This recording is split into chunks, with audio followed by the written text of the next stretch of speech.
Salam alaikum et bienvenue, on est le 7 août 2026. Imaginez un instant des dizaines d'usines modernes, pleines de machines coûteuses, volées au peuple algérien par une poignée de corrompus.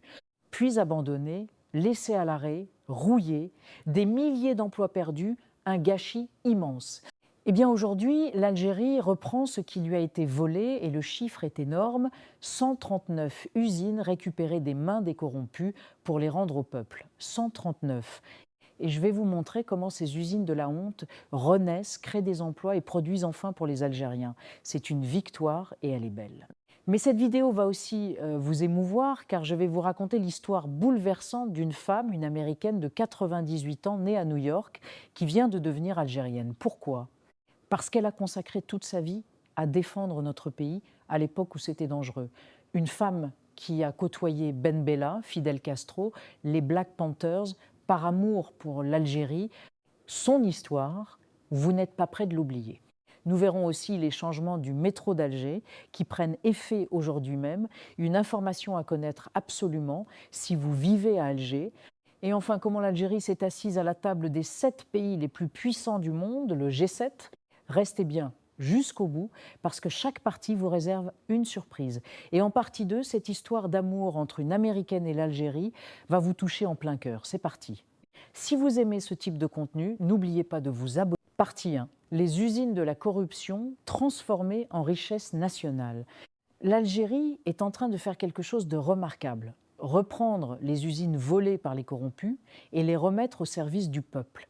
Cette semaine, sur instruction du président Tebboune, le Premier ministre Sifi Grieb a inauguré à Rouiba, dans la banlieue d'Alger, zone industrielle de Regaïa, une usine de production de plaquettes de frein et d'accessoires automobiles, une belle usine moderne qui va créer des emplois et produire localement.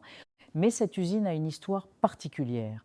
Elle avait été construite en 2017, puis a cessé toute activité parce que ses anciens propriétaires ont été impliqués dans des dossiers de corruption.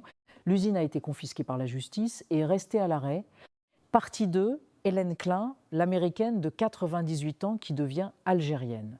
Hélène Klein, une Américaine de 98 ans, née le 10 décembre 1928 à New York, vient d'obtenir la nationalité algérienne par un décret présidentiel du 23 juillet 2026, publié au journal officiel numéro 55. Qui est cette femme ? Née dans une famille juive américaine, elle a connu très tôt la discrimination, ce qui a forgé sa conscience des injustices. En 1951, elle s'installe à Paris comme traductrice. Dans le Paris des années 50, elle découvre la lutte du peuple algérien pour son indépendance. À une époque où soutenir l'Algérie était mal vu, voire dangereux, elle choisit le camp de la justice et de la liberté. Après l'indépendance, 1962, elle vient vivre en Algérie. Elle travaille comme journaliste à l'APS, couvrant le tiers-monde et les mouvements de libération. Elle est traductrice et interprète. Alger était alors surnommée la Mecque des révolutionnaires. Elle a côtoyé Ahmed Ben Bella, Fidel Castro, des membres des Black Panthers, et a aidé à organiser le premier festival panafricain d'Alger. Partie 3. Métro d'Alger, les changements qui prennent effet aujourd'hui. La société d'exploitation du métro d'Alger, SEMA, a annoncé une modification du plan d'exploitation de la ligne de métro à partir d'aujourd'hui, vendredi 7 août 2026, dans le cadre d'un programme de maintenance technique. Ce qui change concrètement, à compter d'aujourd'hui, les trajets seront directs entre les stations Aïn Nahdja et Place des Martyrs dans les deux sens. Ce dispositif remplace temporairement le parcours qui reliait El Arak Centre à la Place des Martyrs. Certains voyageurs devront effectuer une correspondance. Si vous prenez le métro à Alger, anticipez ces changements, prévoyez éventuellement un peu plus de temps et renseignez-vous sur les correspondances selon votre destination. Plus largement, le métro d'Alger, premier métro du Maghreb inauguré en 2011, est une fierté.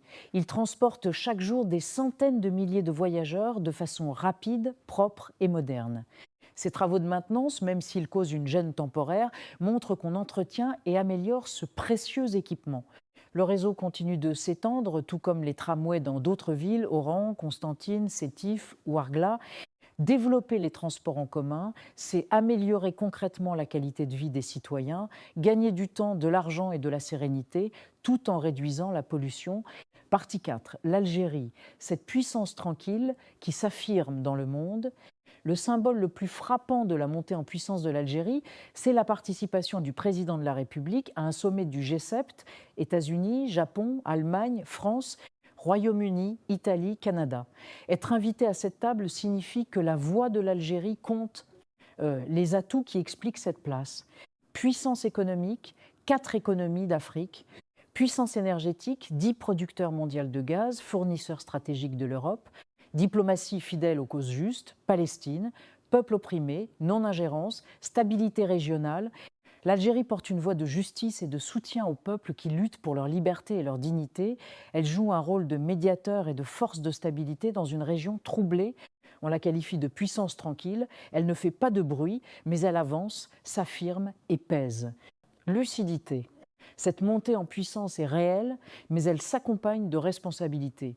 La vraie puissance, c'est pas seulement d'être invité à la table des grands, c'est d'avoir une économie prospère, un peuple qui vit dignement et une société apaisée et juste.